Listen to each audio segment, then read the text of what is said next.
మొత్తం అదైపోయింది సార్. ఎవరు సార్? మన పిచ్చోడు.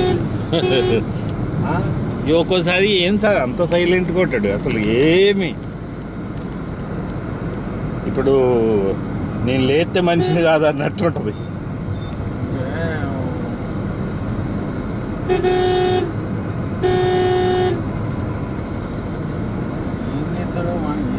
ఇదేం ఏరియా అమ్మా?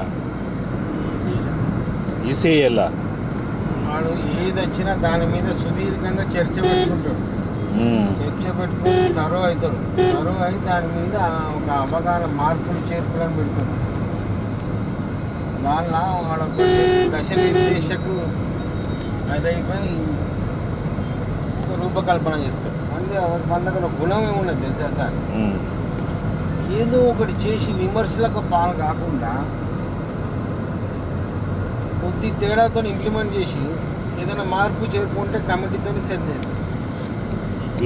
చేసిందేమున్నాయి వాడు బొందా కానీ సారా ఇది విషయం సారా తెస్తారట కదా, అది కాంపౌండ్లు తీసిండు. మరి ఏంద్రపై ఇంతమంది జనం అయితే మనం ఎట్లా బతకాలి అంటాం కదా. నిమిషానికి ఒక సెకండ్ కూడా పుడతా అంటే ఏందన్నట్టు ఇది అంటా కూడా పిల్లలు పుట్టించినోడు ఉండదు. ఉన్న కడుపు కావాలి, కడుపైనా ఉంచుకోదు కదా సార్. అంతేనా? కుషాయి కూడా అంట, ఇది కుషాయి కూడా.